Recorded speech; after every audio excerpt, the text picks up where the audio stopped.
El llamado empezó a las 3 de la madrugada, cuando el monte todavía estaba negro y el puerto dormía bajo el calor pegajoso que nunca se va del todo.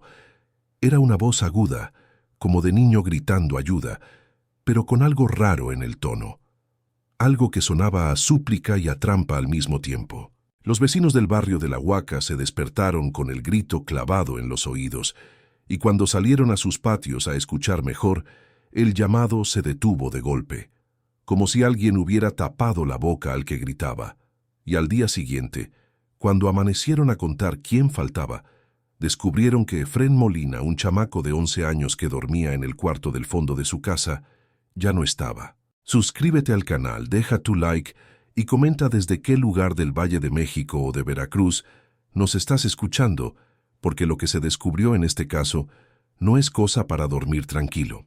En 1867, Veracruz Puerto era calor, humedad y miedo.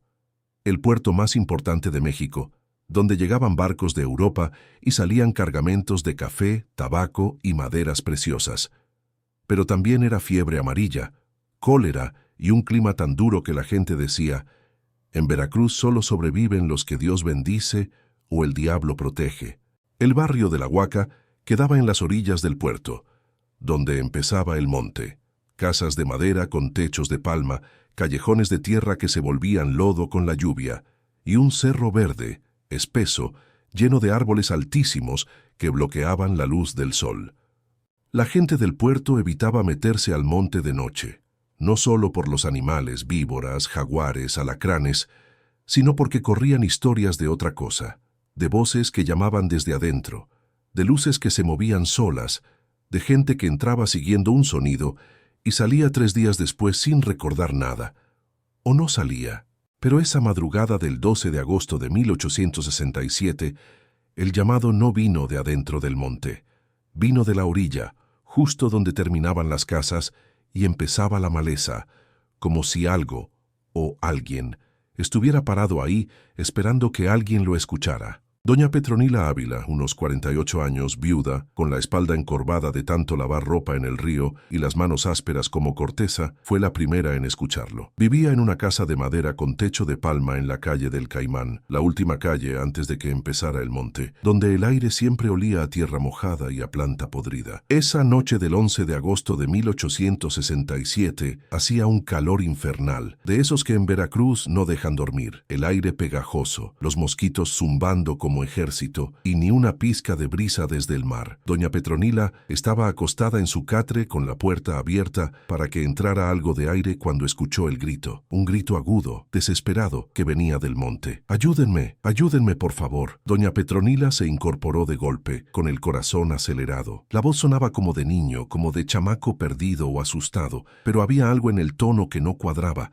algo que le hizo dudar si era humano. Se levantó despacio, salió al patio descalza y se quedó parada junto al pozo escuchando. El grito se repitió. ¡Auxilio, auxilio! Venía desde el borde del monte, justo donde terminaba el camino de tierra y empezaban los árboles. Doña Petronila sintió un escalofrío subirle por la espalda a pesar del calor, porque en Veracruz, cuando algo grita de noche desde el monte, uno no corre a ayudar, uno se encierra y reza. Pero antes de que pudiera regresar adentro, escuchó que otras puertas se abrían. Los vecinos también lo habían oído. Don Marcelino Rojas, unos 52 años, carpintero, con manos grandes llenas de cicatrices de cuchillo y sierra, salió de su casa con un machete en la mano. Vivía 3 casas más abajo, con su esposa Eulalia y sus 5 hijos. «¿Quién anda gritando?», preguntó en voz alta mirando hacia el monte. Nadie respondió. El grito se repitió una vez más, pero esta vez sonó más lejos, como si el que gritaba estuviera alejándose. «¡Ayúdenme! ¡Me duele!». Doña Juventina Cervantes, unos 35 años, vendedora de pescado en el mercado, con brazos fuertes y cara curtida por el sol, salió con una antorcha de ocote. «Ese es un chamaco», dijo con voz preocupada. «Está pidiendo ayuda». Don Marcelino negó con la cabeza. «Eso no es chamaco». «¿Cómo que no?», dijo doña Juventina. «Se oye clarito». «Se oye», respondió don Marcelino, «pero no es de verdad». Los vecinos se fueron juntando en la calle, formando un grupo de unas 10 personas, hombres con machetes, mujeres con velas, todos mirando hacia el monte con mezcla de miedo y curiosidad. El grito se detuvo. El silencio que siguió fue peor que el grito mismo, porque ahora el monte estaba callado, pero todos sabían que algo había estado ahí, algo que los había llamado. Don Eusebio Molina, unos 40 años, pescador, flaco como vara, con la piel quemada por años de sol en el mar, llegó corriendo desde su casa. Traía la respiración agitada y los ojos desorbitados. «¿Dónde está mi chamaco?», gritó. «¿Dónde está Efrén?». Todos lo miraron sin entender. «¿Qué pasó, compadre?», preguntó don Marcelino. Don Eusebio se agarró la cabeza con las manos. «Mi hijo no está. Dormía en su cuarto y ahora no está. La puerta de atrás está abierta». Doña Petronila sintió que el estómago se le hacía nudo. «¿Cuántos años tiene el chamaco?». «11», respondió don Eusebio con voz quebrada. «Efrén tiene 11 años». El grupo se quedó en silencio. Todos pensaron lo mismo. El grito que habían escuchado sonaba como de niño, y ahora un niño de 11 años faltaba. Don Marcelino apretó el machete. «¿Y a qué hora vio que no estaba?». «Hace un rato», dijo don Eusebio. «Me desperté porque escuché el grito. Pensé que era Efrén. Fui a su cuarto y no estaba. La puerta de atrás, la que da al monte, estaba abierta de par en par». Doña Juventina levantó la antorcha. «Entonces el chamaco salió, o alguien se lo llevó». Don Eusebio negó desesperado. «Efrén no sale de noche. Le tiene miedo a la oscuridad. Nunca, nunca sale solo». Doña Petronila se acercó. «¿Y su esposa?». «Doña Felipa no escuchó nada». Don Eusebio bajó la mirada. «Felipa está enferma. Tiene fiebre desde hace 2 días. Está dormida con láudano. No escucha nada. La fiebre. En Veracruz en 1867, la fiebre significaba peligro. Fiebre amarilla, tifoidea, paludismo. La gente moría de fiebre más que de cualquier otra cosa». Don Marcelino tomó la decisión. «Vamos a buscar al chamaco, pero vamos juntos, con luz, y nadie se separa». Formaron un grupo de 6 hombres. Don Marcelino, don Eusebio, don Tranquilino Sosa, un comerciante de unos 45 años con bigote espeso. Don Abundio Vargas, herrero de 38 años con manos enormes. Don Hilario Campos, velador de 50 años con cojera de la pierna izquierda. Y don Pascasio Luna, jornalero de 33 años, callado pero valiente. Llevaban machetes, antorchas y un farol de aceite que don Tranquilino sacó de su tienda. Caminaron hacia la casa de don Eusebio. Era una construcción sencilla de madera y adobe, con techo de tejamanil, piso de tierra apisonada y 2 cuartos separados por una cortina de tela. Revisaron el cuarto de Efrén. Era un espacio pequeño con un petate enrollado en la esquina, una caja de madera donde el niño guardaba sus cosas y una imagen de la Virgen de Guadalupe clavada en la pared. La puerta de atrás, como había dicho don Eusebio, estaba abierta, y lo que vieron en el suelo los dejó helados. Huellas de pies descalzos pequeñas que salían del cuarto, cruzaban el patio y se perdían en la oscuridad del monte. Don Marcelino se agachó para verlas mejor. Eran huellas frescas, marcadas en el lodo que había dejado la lluvia de la tarde. «El chamaco salió caminando», murmuró don Marcelino. «No lo cargaron, salió solo». Don Eusebio negó con la cabeza, casi llorando. «No puede ser. Efrén no sale de noche. Se lo he dicho 1000 veces». Don Abundio, el herrero, señaló algo más. «Miren, no es solo el chamaco». Todos voltearon. Junto a las huellas del niño había otras huellas, más grandes, más profundas, sin forma clara, como si alguien o algo hubiera caminado arrastrando los pies. Don Pascasio tragó saliva. «Eso no es de persona». «No digas tonterías», lo calló don Marcelino. «Es de alguien que no levanta bien los pies, alguien que camina cansado o borracho». Pero nadie se veía convencido. Siguieron las huellas. Salieron del patio, cruzaron un terreno baldío lleno de hierbas altas y llegaron al borde del monte. Ahí, las huellas se metían entre los árboles y desaparecían en la oscuridad. Don Marcelino levantó la antorcha. El monte se veía negro, impenetrable, lleno de ruidos, grillos, ranas, el crujir de ramas y algo más. Un sonido bajo, como un murmullo. «Efrén», gritó don Eusebio. «Efrén, hijo, responde». Nada. Volvió a gritar. «Efrén, soy tu papá. Sal de ahí». El monte no respondió. Pero algo cambió. El murmullo se detuvo y luego desde muy adentro se escuchó una voz. «Papá, ayúdame». Don Eusebio se lanzó hacia adelante, pero don Marcelino lo detuvo agarrándolo del brazo. «Espera, es mi hijo. Lo está llamando». «No», dijo don Marcelino con voz tensa. «Eso no es tu hijo». Don Eusebio lo miró como si se hubiera vuelto loco. «¿Cómo que no es mi hijo? Reconozco su voz». Don Marcelino negó lentamente. «Escucha bien, escucha el tono». La voz se repitió. «Papá, me duele, ven». Y ahí estaba, lo que don Marcelino había notado. La voz sonaba como de Efrén, pero no tenía emoción, no tenía llanto, no tenía miedo, no tenía dolor. Era como si alguien estuviera imitando la voz de un niño sin entender cómo llora un niño de verdad. Don Tranquilino retrocedió un paso. «Eso no es humano». Don Hilario, el velador, hizo la señal de la cruz. «Es una trampa. Algo lo está imitando». Don Eusebio se dejó caer de rodillas. «Entonces, ¿dónde está mi hijo? ¿Dónde está Efrén?». Nadie respondió porque nadie sabía sabía, y justo en ese momento, desde otro lado del monte, más hacia el este, se escuchó otro grito. ¡Socorro! ¡Auxilio! Era otra voz. Esta vez sonaba como de mujer. Doña Petronila, que se había quedado en la calle con las otras mujeres,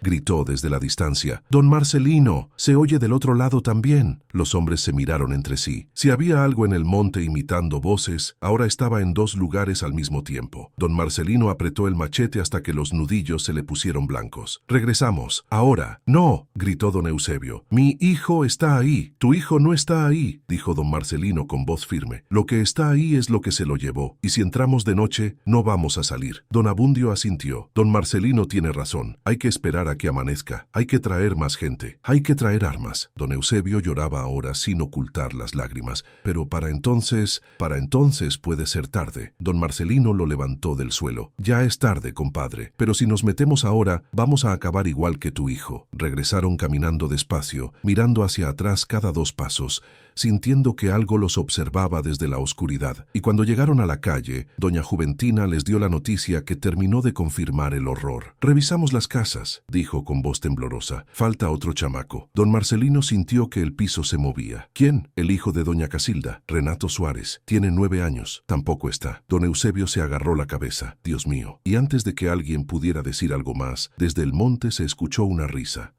aguda, infantil, burlona, una risa que no era de niño. Al amanecer del 12 de agosto de 1867, el barrio de La Huaca estaba despierto completo. Nadie había dormido. Las mujeres hacían café en los patios, los hombres afilaban machetes y los niños que quedaban estaban encerrados con llave, vigilados como si fueran oro. Doña Casilda Suárez, unos 38 años, viuda, con el rostro demacrado por años de trabajo duro y ahora por el terror, estaba sentada en el suelo de su casa llorando en silencio. Su hijo Renato, de 9 años, flaco, con ojos grandes y sonrisa tímida, había desaparecido igual que Efrén. De su cuarto, en la madrugada, sin ruido. La puerta de atrás de su casa también estaba abierta, y también había huellas, las del niño y esas otras las que arrastraban. Don Marcelino organizó un grupo de búsqueda. Esta vez eran 15 hombres, pescadores, carpinteros, jornaleros, comerciantes, todos armados con machetes, palos, cuchillos, y todos con miedo, aunque ninguno lo dijera. El cura del pueblo, el padre Anselmo Villegas, unos 62 años, con sotana raída y manos temblorosas por la edad, llegó con un crucifijo de madera y agua bendita. «Voy con ustedes», dijo con voz firme. Don Marcelino no discutió. Si había algo en el monte que no era humano, un cura podía servir más que un machete. Entraron al monte en formación cerrada, con don Marcelino al frente y el padre Anselmo en el centro. La luz del día hacía que el monte se viera distinto, verde, húmedo, lleno de vida, pero también revelaba cosas que de noche no se veían. Las huellas no eran solo de Efrén y Renato, había más, muchas más, huellas de pies descalzos, pequeñas, que se cruzaban, se juntaban, y todas iban en la misma dirección, hacia el centro del monte, donde la vegetación se hacía más densa. Don Pascasio, que iba agachado siguiendo el rastro, señaló algo. «Aquí hay por lo menos 5 pares de huellas, 5 chamacos». Don Eusebio sintió que el corazón se le apretaba. «¿5? Pero solo faltan 2». Don Pascasio levantó la vista. «Estas huellas no son de ayer, algunas están secas, algunas tienen días». El silencio que siguió fue horrible, porque eso significaba que lo que estaba pasando no era nuevo. Llevaba días, tal vez semanas. Don Tranquilino, el comerciante, recordó algo. Hace como 10 días, la hija de don Gumersindo desapareció. Dijeron que se había ido con un tío a Orizaba. Don Abundio asintió lentamente. Y antes de eso, el hijo de doña Práxedis. Dijeron que se ahogó en el río, pero nunca encontraron el cuerpo. Don Marcelino apretó la mandíbula. Nadie dijo nada porque nadie quiso ver. Todos creyeron las excusas. Todos cerramos los ojos. El padre Anselmo hizo la señal de la cruz. «Dios nos perdone». Siguieron las huellas. Caminaron durante casi 1 hora, metiéndose cada vez más profundo en el monte, donde los árboles se juntaban tanto que apenas dejaban pasar luz. El aire olía a tierra mojada, a hojas podridas y a algo más, algo dulzón que nadie quería identificar. Llegaron a un claro. Era un espacio abierto en medio del monte, con pasto bajo, rocas grises cubiertas de musgo, y en el centro un un árbol enorme, un ceiba, el árbol sagrado de los antiguos, con un tronco tan ancho que 3 hombres no alcanzarían a rodearlo, raíces que salían de la tierra como serpientes, y ramas que se extendían como brazos muertos. Y al pie del árbol había algo que hizo que todos se detuvieran: ropa, montones de ropa de niño, camisas, pantalones, rebozos, guaraches, todo amontonado, sucio, manchado. Don Eusebio se lanzó hacia adelante, buscando entre la ropa. Sacó una camisa blanca con un remiendo en el hombro. La reconoció de inmediato. «Es de Efrén», susurró. «Esta camisa es de mi hijo». Doña Casilda, que había insistido en venir a pesar de que don Marcelino le dijo que no, también encontró algo: los pantalones de Renato. «¡Renato!», gritó. «Renato, hijo, ¿dónde estás?». Su voz rebotó en los árboles y regresó en eco, pero nadie respondió. Don Abundio revisó el resto de la ropa. Había piezas de por lo menos 8 o 10 niños diferentes. Algunas estaban rasgadas, otras tenían manchas oscuras que parecían sangre. El padre Anselmo se arrodilló y empezó a rezar. Don Marcelino miró el árbol y entonces lo vio. En el tronco, a la altura de la cabeza, había marcas, rayas, hechas con algo filoso, rayas que formaban números. Don Marcelino se acercó despacio, contó las rayas: 12 rayas. Don Pascasio, que lo había seguido, murmuró: 12 chamacos. Don Marcelino sintió náuseas: 12 niños desaparecidos, y nadie se dio cuenta. Don Tranquilino señaló hacia las raíces del árbol. «Miren, el suelo está removido». Tenía razón. Alrededor de las raíces había tierra fresca, como si alguien hubiera cavado recientemente. Don Hilario, el velador, tragó saliva. «Tenemos que cavar». Nadie quería, pero todos sabían que era necesario. Usaron palos y machetes para aflojar la tierra. Cavaron despacio, con manos temblorosas, y a los pocos minutos encontraron algo: huesos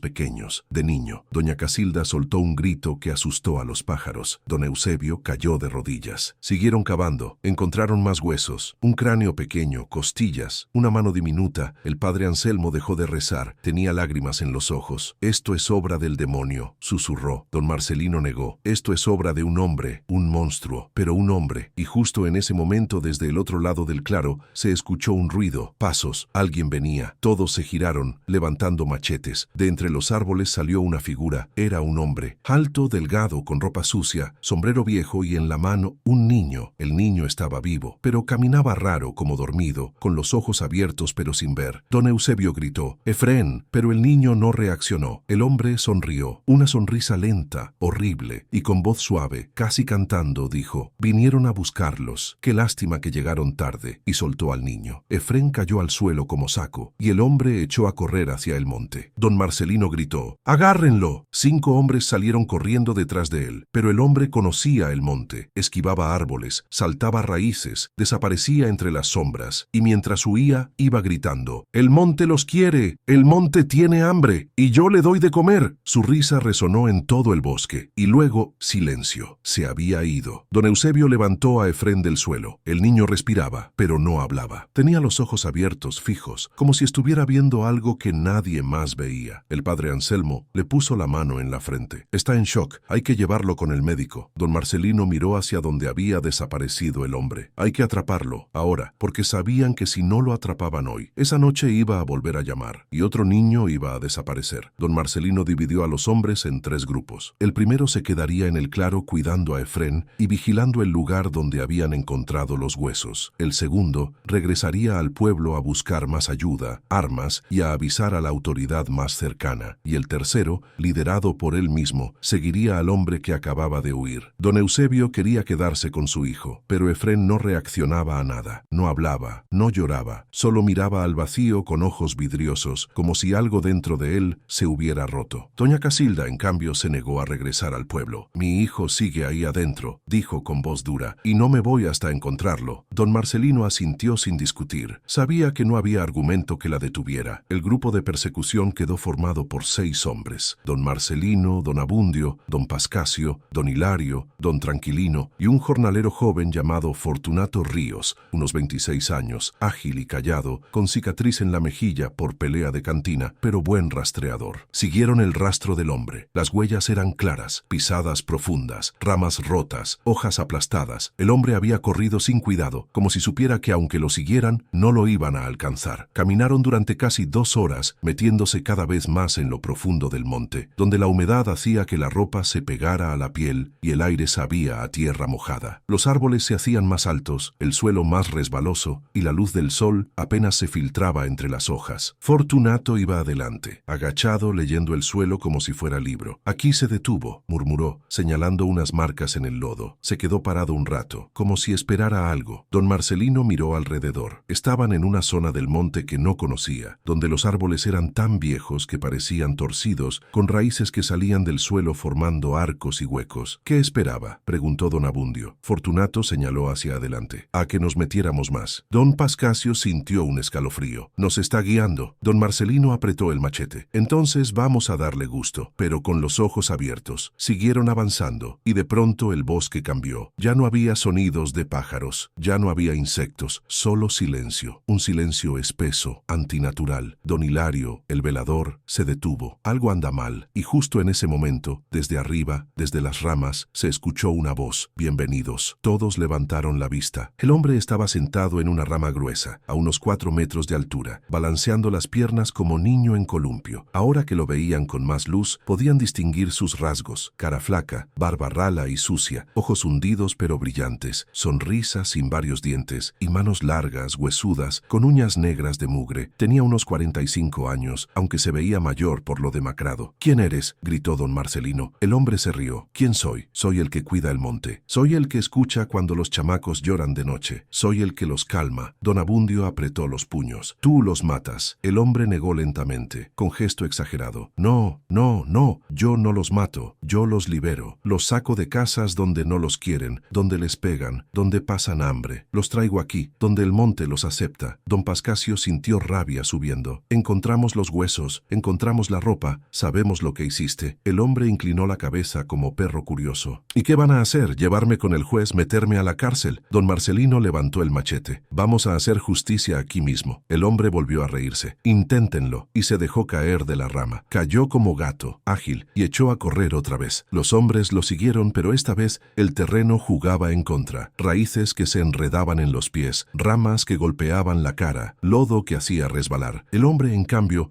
corría como si conociera cada piedra, cada hueco, cada árbol. Los fue llevando en círculos, agotándolos, separándolos. Don Tranquilino tropezó y cayó. Don Hilario, con su cojera, se quedó atrás. Solo don Marcelino, don Abundio, don Pascasio y Fortunato lograron seguir el ritmo, y de pronto el hombre desapareció. Se metió entre unos arbustos y ya no salió. Los 4 hombres se detuvieron, respirando agitado, mirando alrededor. ¿Dónde está?, murmuró don Abundio. Fortunato señaló hacia el suelo. Ahí había un agujero, una entrada a una cueva, medio escondida entre raíces y piedras. Don Marcelino se asomó. Olía a humedad, a encierro, a algo podrido. Ahí se metió, dijo Fortunato. Don Pascasio negó. Si entramos ahí, no salimos. Don Marcelino miró la entrada. Luego miró a sus compañeros. Tenemos que entrar, porque si no lo sacamos ahora, va a seguir matando. Don Abundio asintió. Voy contigo. Fortunato también. Yo también. Don Pascasio dudó, pero al final asintió. Que Dios nos acompañe. Encendieron antorchas con ramas secas y musgo, y entraron. La cueva era estrecha al principio,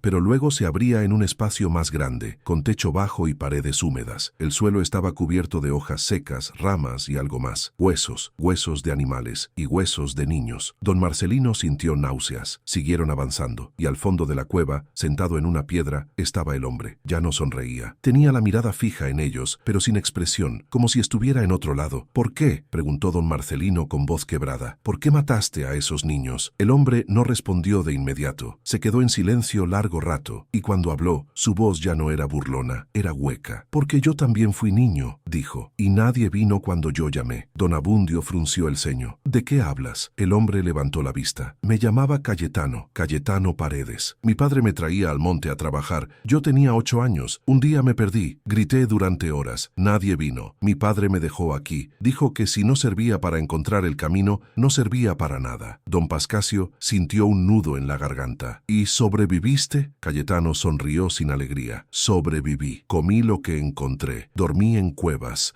Aprendí a llamar como los animales. Y cuando crecí, empecé a escuchar a otros niños llorando de noche. Niños golpeados. Niños abandonados. maltratados, niños que nadie quería. Y los mataste, dijo don Marcelino con voz dura. Cayetano negó. Los salvé, los saqué del dolor. Don Abundio levantó el machete. Eres un asesino y vas a pagar. Cayetano no se movió. Háganlo, mátenme. De todas formas, ya estoy muerto desde hace años. Don Marcelino lo agarró del brazo. No, tú vas a regresar al pueblo, vas a confesar y vas a decir dónde están los otros niños. Cayetano se dejó levantar sin resistirse. Ya no tenía fuerzas para huir, o ya no tenía ganas. Lo sacaron de la cueva, lo amarraron con sogas y empezaron el camino de regreso. Cuando llegaron al claro donde estaba la ceiba, los otros hombres ya habían cavado más. Habían encontrado 12 cuerpos, 12 niños. Algunos llevaban meses enterrados, otros apenas días. Entre ellos estaba Renato, el hijo de doña Casilda. Cuando ella vio el cuerpecito de su hijo, soltó un grito que rompió el aire. Se tiró sobre él, abrazándolo, llorando sin control. Cayetano miraba la escena sin emoción. Don Marcelino lo empujó. ¿Ves lo que hiciste? Cayetano asintió lentamente. Sí, los liberé. Don Abundio le dio un golpe que lo tiró al suelo. Cállate. Lo levantaron y lo llevaron de regreso al pueblo. Cuando llegaron al barrio de La Huaca con Cayetano Paredes amarrado, la gente salió de sus casas. Hombres, mujeres, niños, todos querían verle la cara al monstruo que había matado a sus hijos. Hubo gritos, insultos, piedras. Doña Lorenza Campos, una madre que había perdido a su hijo hacía 3 semanas, se le fue encima con un cuchillo. Don Marcelino tuvo que detenerla. «Déjame matarlo», gritaba. «Déjame matarlo como él mató a mi niño». Don Marcelino la sujetó con fuerza. «No, esto tiene que hacerse bien. Tiene que haber justicia». La llevaron a la casa del comisario local, don Hermenegildo Solís, unos 58 años, hombre serio con bigote blanco y manos de trabajador, que servía como autoridad en el barrio, aunque no tenía nombramiento oficial. Don Hermenegildo interrogó a Cayetano esa misma tarde. Estaban presentes don Marcelino, el padre Anselmo y varios padres de los niños desaparecidos. Cayetano confesó todo, sin remordimiento, sin lágrimas, con voz plana. Dijo que llevaba 5 años imitando voces para atraer niños al monte, que usaba el grito de auxilio porque sabía que los niños buenos, los que tenían corazón, saldrían a ayudar, que cuando los niños llegaban al borde del monte, él les hablaba suave, les decía que estaba herido, que necesitaba ayuda, y cuando se acercaban, los agarraba, los llevaba a la cueva, les daba comida envenenada con hierbas que los dejaban dormidos, y cuando dejaban de respirar, los enterraba bajo la ceiba. ¿Por qué la ceiba?, preguntó el padre Anselmo con voz temblorosa. Cayetano lo miró como si la respuesta fuera obvia. Porque la ceiba es sagrada, es el árbol que conecta el cielo, la tierra y el inframundo. Los niños merecen un lugar sagrado. Don Hermenegildo cerró los ojos. 12 niños. Mataste a 12 niños. Cayetano asintió. 12 hasta ahora. La sala estalló en gritos. Los padres se le fueron encima. Tuvieron que sacarlo a empujones para que no lo lincharan ahí mismo. Don Hermenegildo mandó un mensaje urgente a Veracruz Puerto, a la autoridad judicial más cercana. 3 días después, llegó el juez de distrito, licenciado don Esteban Mendoza y Robles, un hombre de 52 años, serio, con experiencia en casos graves. El juicio se llevó a cabo en la plaza del pueblo, porque no había edificio lo suficientemente grande para albergar a toda la gente que quería presenciarlo. Fue el 22 de agosto de 1867. Más de 300 personas se reunieron. Llevaban a los 12 cuerpos de los niños, cada uno envuelto en petates blancos, colocados en fila frente al estrado improvisado. El licenciado Mendoza revisó las pruebas, los huesos, la ropa, los testimonios de los padres, la confesión de Cayetano. Llamó a declarar a don Marcelino, quien relató todo lo que habían encontrado en el monte. Llamó al padre Anselmo,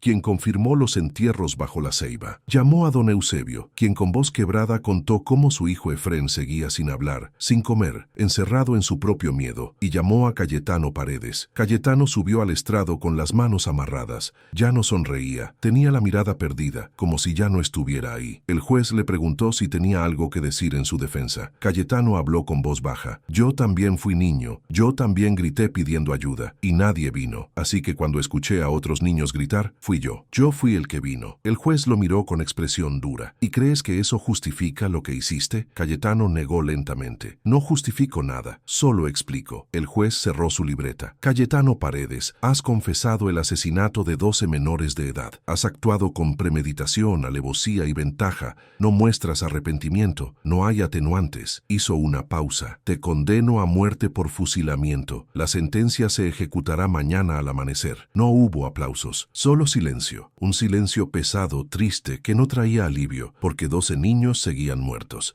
y ninguna sentencia los iba a devolver. Al día siguiente, 23 de agosto de 1867, a las 6 de la mañana, Cayetano Paredes fue fusilado en la plaza. Murió sin decir palabra, sin pedir perdón, sin mostrar miedo. Lo enterraron en una fosa sin nombre, lejos del pueblo, lejos del monte, lejos de todo. Los 12 niños fueron enterrados en el cementerio local, con cruces de madera y flores que las madres renovaban cada semana. Efrén Molina, el único niño que regresó vivo, nunca volvió a ser el mismo. Pasó meses sin hablar. Cuando finalmente habló, lo hizo solo para decir una cosa. El hombre me dijo que el monte tiene hambre, que siempre va a tener hambre. Don Eusebio y doña Felipa lo cuidaron con paciencia infinita. Poco a poco, Efrén fue regresando, nunca del todo, pero lo suficiente para vivir. El monte siguió ahí, verde, espeso, lleno de vida, pero la gente del barrio de La Huaca nunca volvió a meterse de noche, y cuando escuchaban un grito pidiendo ayuda desde la oscuridad, ya no salían, porque habían aprendido que no todos los gritos son de verdad, y que no todo lo que llama merece respuesta. Hoy, casi 160 años después, los viejos de Veracruz todavía cuentan la historia del hombre que llamaba desde el monte. Dicen que la ceiba donde enterró a los niños